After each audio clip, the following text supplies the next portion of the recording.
Ave María Purísima. Solo Dios basta. Esta es la reflexión que vamos a hacer y comienzo con una lectura del Salmo 5 desde el versículo 1. Señor, escucha mis palabras y a mi queja pon atención. Presta oído a mi clamor, oh mi Rey y mi Dios, pues a ti te imploro, Señor.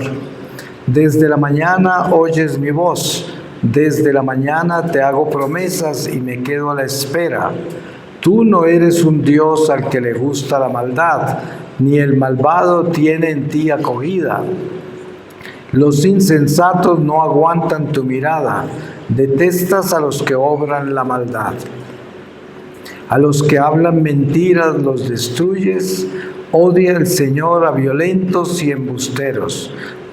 Pero yo, por tu inmensa bondad, puedo entrar en tu casa. Frente a tu santo templo me prosterno con toda reverencia. Señor, tú que eres justo, guíame. Frente a los que me espían, abre ante mí un camino llano. Pues nada de sincero hay en su boca y solo crímenes hay en su interior. Para halagar tienen buena lengua, mas su garganta se abre para tragar. Castígalos, oh Dios, como culpables. Haz que fracasen sus intrigas. Échalos por sus crímenes sin cuento, ya que contra ti se han rebelado. Que se alegren cuantos a ti se acogen. Que estén de fiesta los que tú proteges y te celebren los que aman tu nombre. Palabra de Dios. Pues una de las metas más importantes nuestras como católicos es verdaderamente entender qué quiere decir solo Dios basta. Ustedes saben que todos los santos que nosotros estudiamos y la herencia que nos han dejado es que ellos han encontrado esa santidad porque lograron una unión con Dios, una unión incondicional con Dios, de entender su voluntad y entender que cuando nosotros somos desterrados por causa del pecado original, Dios nos da el libre albedrío. Nosotros podemos hacer lo que queremos. San Pablo advierte, él dice: todo nos es lícito, mas no todo nos conviene, porque hay una ley que nos inclina a nosotros a hacer lo que no nos conviene, porque es una ley de rebeldía que hay en nuestra sangre, que es la ley de la muerte, la ley de la autodestrucción. Como nosotros tenemos esa sentencia a muerte, sin darnos cuenta somos autodestructivos. Por eso es tan común en nuestra sociedad las adicciones, la gente que está adicta, porque están buscando destruirse. Es como un instinto de autodestrucción. Y si ustedes se dan cuenta, todos los pecados llevan a la autodestrucción. Miren ustedes la gula deforma al hombre, le daña su salud, lo acaba y se autodestruye con la gula. La avaricia, todos los pecados autodestruyen al hombre. Entonces es un instinto que tenemos de autodestrucción por causa del pecado original. Entonces, para que nosotros nos hagamos uno con Dios, tenemos que combatir ese instinto de autodestrucción y buscar la vida, buscar la construcción, el edificar, no el destruir. Y el edificar solo se consigue por medio del amor de Dios. Santa Teresa de Ávila, y ustedes todos han escuchado y han leído lo que ella ha escrito con referencia a eso, que es algo muy lindo cuando dice: nada te turbe, nada te espante, todo pasa. La paciencia todo lo alcanza, quien a Dios tiene nada le falta, solo Dios basta. Y es importante entender por qué está cantando eso Santa Teresa, y lo tenía como una jaculatoria que Dios le reveló a ella, y ella la repetía constantemente para llevar esa compañía, que es una compañía de batalla espiritual, porque nosotros constantemente estamos enfrentados a situaciones alarmantes en las cuales estamos amenazados, a nuestra integridad, a nuestra fe, nuestra esperanza está amenazada, nuestra paz interior, nuestro gozo, todo amenazado por situaciones de este mundo o por puras condiciones humanas personales que nos volvemos negativos, resentidos, desilusionados, deprimidos, angustiados, y todo esto sucede como un peso que llevamos de la carne. Esta carne pesa y hay días en que casi que no la podemos cargar. Por eso existe el suicidio muchas veces, porque la gente se cansa de cargar su carne. No todas las veces esa es la razón, pero es muy común que ocurra eso. Hoy entendemos que la unión con Dios tiene que ser una decisión personal que tomamos, de que no queremos en ninguna forma permitir que nuestra voluntad humana interfiera en nuestra relación con Dios. Lo que quiere decir que Dios nos dio la libertad de hacer lo que queramos. Pero el encuentro más grande con la verdad es el día que me doy cuenta que no es lo que yo quiero, sino que quiero lo que Dios quiere. Por eso San Agustín decía, pídeme lo que quieras. No, dame lo que me pides y pídeme lo que quieras. Sí, es decir, él está comprobando de que todo viene de Dios y todo lo que yo doy, Dios me lo dio. Y esto es lo que debo tener claro. Si yo me estoy entregando a Dios y entiendo que Dios es mi Señor y que nada se mueve sin su voluntad, entonces estoy reconociéndolo como mi Dios, entregándole mi voluntad y diciéndole que sea como Él quiera. Y en ese momento comienzo a vivir una unión con Dios. Esto es demasiado importante de tenerlo claro, porque en ese caso es cuando yo empiezo a decir, solo Dios basta, porque entiendo que no depende de mí, yo no tengo control de mi vida.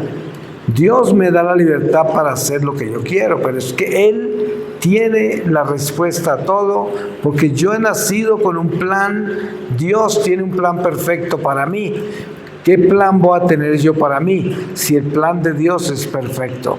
Entonces yo me uno al plan perfecto de Dios entregándole mi voluntad. No es nada sencillo porque nosotros somos personas muy arraigadas en lo que nosotros edificamos.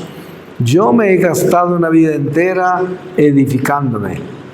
Y ese edificio que yo he construido es un edificio que me da mi seguridad y dependo de él para estar seguro o no.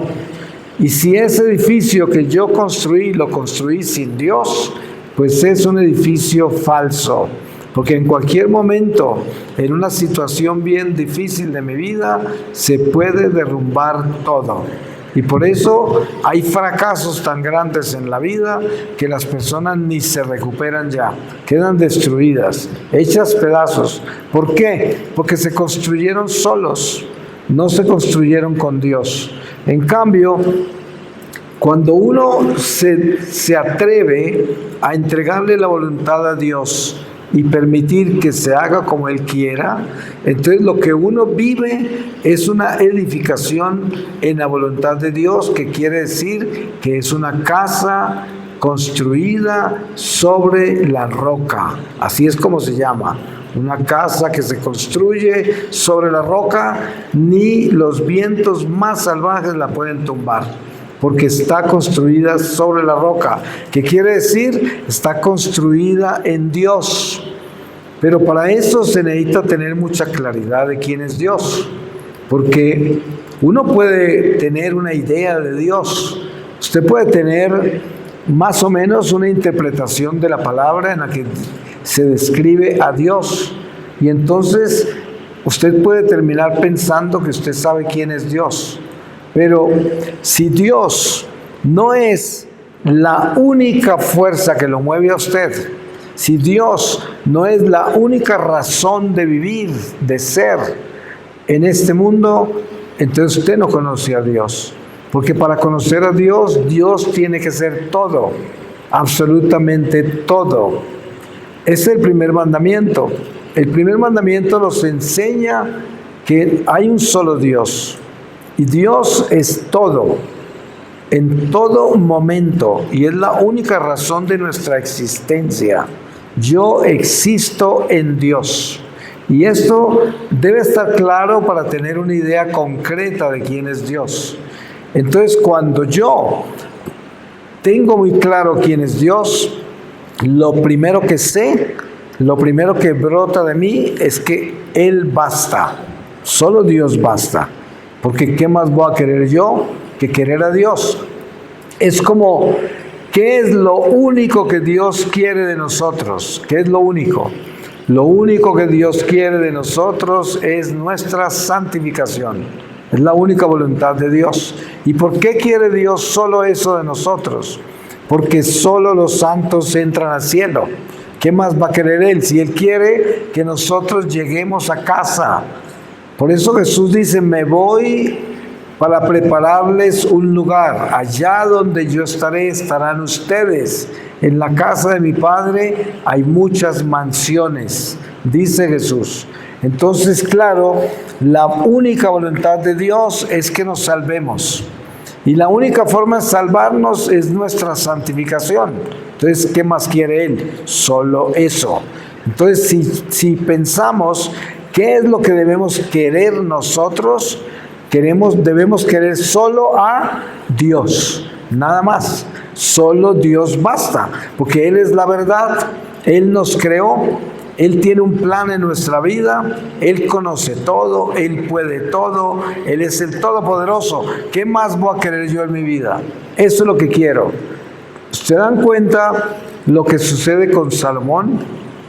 Salomón, siendo niño cuando es rey, solo pide sabiduría. Y Dios se la dio, pero encima de todo le da todo lo demás que no pidió. ¿Y qué quiere decir eso? Es muy claro. Él pidió lo mejor. Él pidió a Dios. Pidió que Dios estuviera con él para todo lo que tenía que hacer. No quería hacerlo solo, porque hubiera podido pedir la muerte de sus enemigos, tesoros grandes para tener poder y dominio sobre todos los demás. Quién sabe cuántos talentos, hubiera podido pedir tantas cosas, pero no pidió nada sino la sabiduría. Y sabemos que la sabiduría es nada menos que el Espíritu Santo, nada menos, es Dios. Entonces, teniendo claro eso y entendiendo por qué Salomón pide eso y es lo más grande, y Dios se lo dio, pero le dio todo lo demás. Porque todo lo demás no lo pidió y Él se lo dio. Es como dice la parábola de los talentos. Aquel que tenía más fue a quien le dio lo que el otro no logró producir. Le dio al que tenía más. Y por eso dicen al que tiene más se le da. ¿Sí? Y no es que sea una cuenta injusta, es que es precisamente el don de la caridad, del amor. El don de la sabiduría es... Cuando yo entiendo la verdad, yo tengo todo. Dios me da todo. Des en cuenta que Jesús en el huerto de Getsemaní nos enseña a orar perfectamente. Él está suplicándole a Dios que quite de encima de él esa copa que no se quería beber. Y sabemos que sudaba gotas de sangre del dolor, porque no quería tomarse esa copa. Pero esa fue su súplica. Pero al final de esa súplica dijo, pero que no se haga mi voluntad, sino la tuya. Y esta fue la enseñanza más increíblemente perfecta de cómo orar. Cuando uno entiende que solo Dios basta, Entonces se entiende que solo Dios tiene la solución a todo, la respuesta perfecta, el camino perfecto, la verdad la tiene Él. Entonces, ¿a quién más va a acudir a uno? Uno a que le dé lo que es perfecto, a que le dé la respuesta sabia, a que le dé todo. A Él, a Dios, solo a Dios. Pero esto tiene que estar claro porque muchas veces nos encontramos orando como si dependiera de nosotros y esperando la respuesta de la oración sobre lo que yo quiero. Sí, y basado en eso vivo mi relación con Dios. Dios es alguien que me puede ayudar. Dios es alguien que me puede proveer y bendecir en la forma en que yo lo necesito y en la forma en que yo se lo pido. Ahí no estoy viviendo con solo Dios basta. Ahí estoy viviendo con lo que yo quiero, con lo que yo deseo.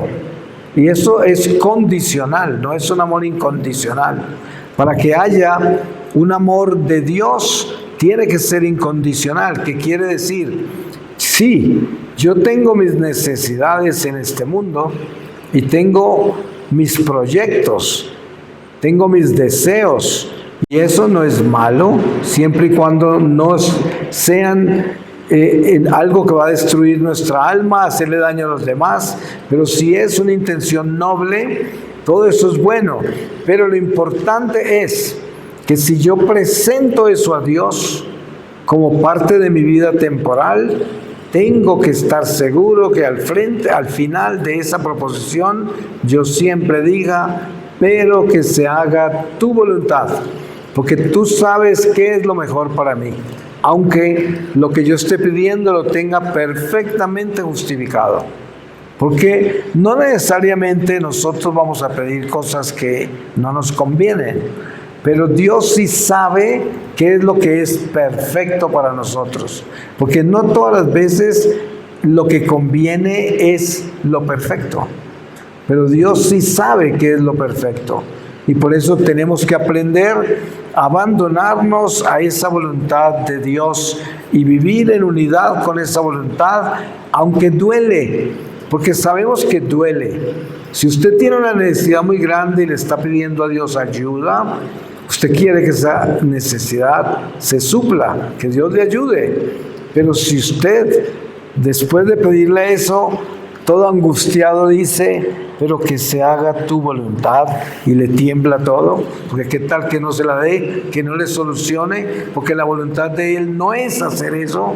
Entonces esa dificultad es una purificación, una mortificación, un sacrificio, es una ofrenda a Dios, de atreverse a sentir el dolor de que las cosas no sean como usted quiere.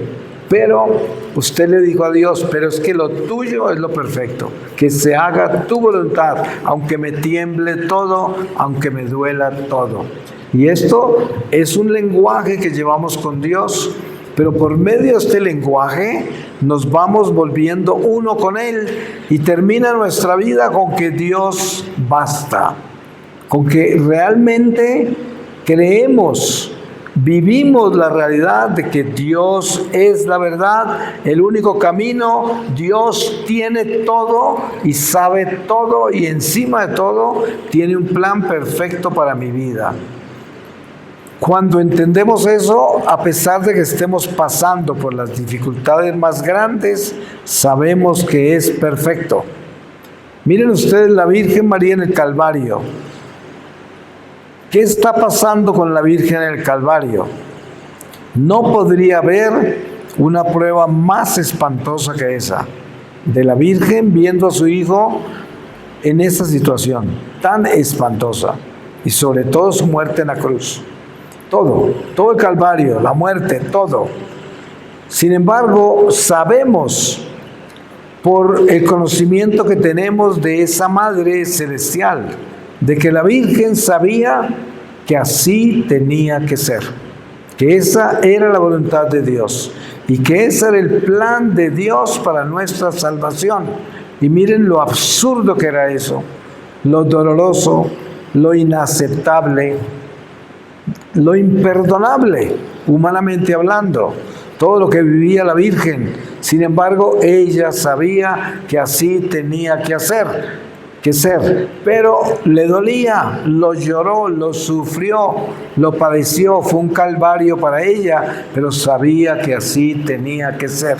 Y este es un ejemplo muy importante para nosotros de cómo aprender a vivir la voluntad de Dios sin importar el nivel de la prueba.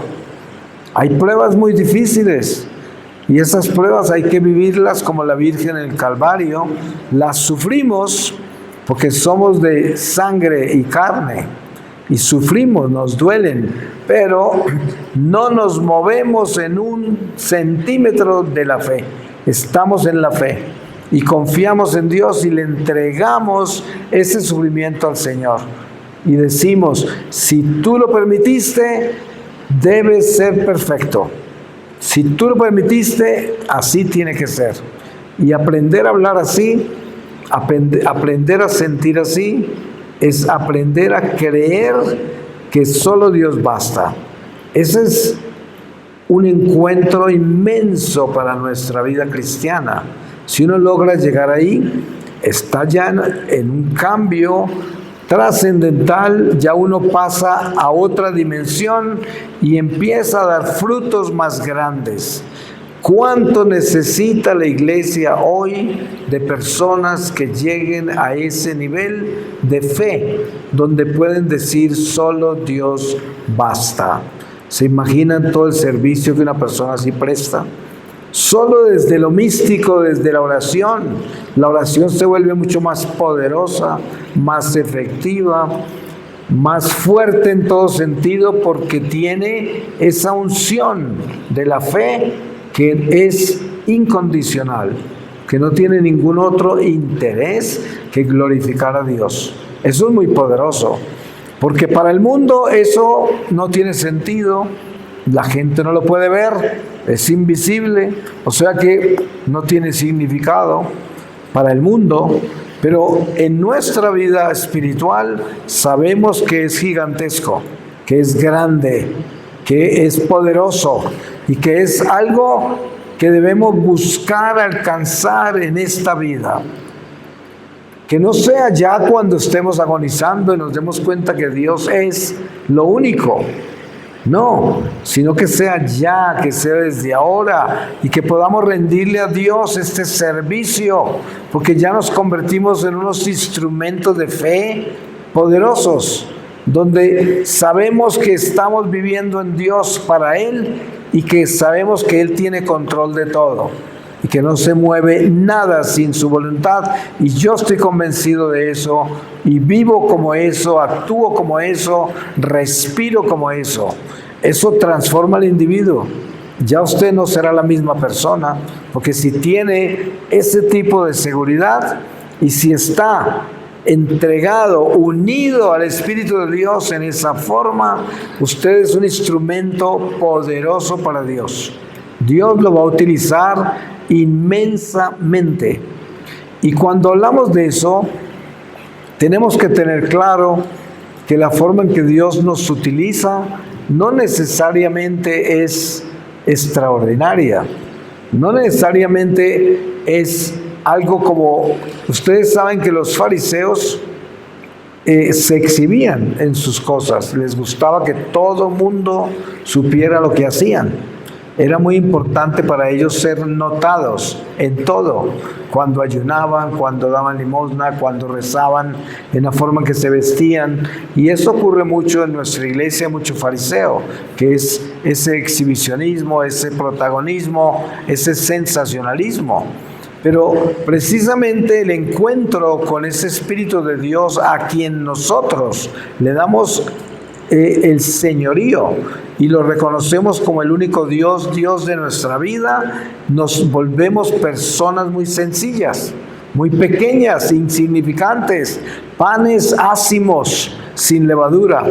Y esto es lo que la iglesia necesita, porque para que la iglesia nos pueda usar por medio del Espíritu Santo, nos utiliza en nuestra sencillez y pequeñez.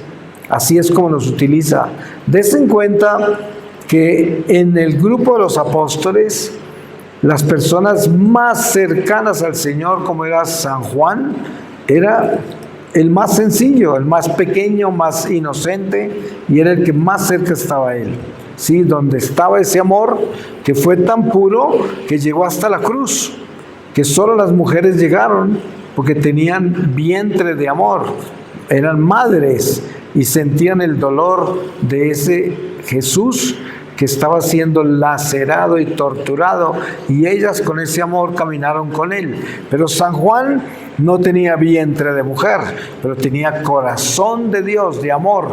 Y por eso ese apóstol es un ejemplo de lo que es el amor de Dios, que nos hace tiernos, nos hace pequeños. Ustedes saben que el pecado nos endurece mucho, nos convierte en tortugas con una caparazón muy gruesa, y eso para tumbarlo, para ablandarlo, para convertirlo en ternura y regresar a esa inocencia y ternura que teníamos originalmente, se necesita una batalla espiritual muy grande. Pero Dios hace todo eso posible. Él puede darnos esa ternura perdida. Él puede darnos esa insignificancia, esa humildad y pequeñez para que podamos servirle. Por eso es que Jesús dice, tienen que ser como niños para entrar al reino de Dios. ¿Y cómo se interpreta eso? Pues un niño no es que vamos a ser infantiles, sino que vamos a ser tiernos, nobles, sencillos y obedientes. Esa es la naturaleza de un niño. Y ahí tenemos que entrar con la fe que nos dicta esa realidad de permitir que Dios baste, que Dios sea todo, que Dios es mi luz, que Dios es el puerto de paz, que Dios es mi ancla, que Dios es mi razón de existir, que Dios es mi fuerza, mi sabiduría, mi poder, Dios. Y no yo, no el mundo, no mis ideas, no mis talentos, no el dinero, nada, Dios. Y esto sembrado en el corazón como una realidad es el primer mandamiento. Yo a veces le digo a la gente cuando estamos en Cuaresma, y hay tantas formas de vivir la Cuaresma, hay tantos retiros extraordinarios, tantos talleres, tantos ejercicios espirituales, pero yo digo, ¿saben qué?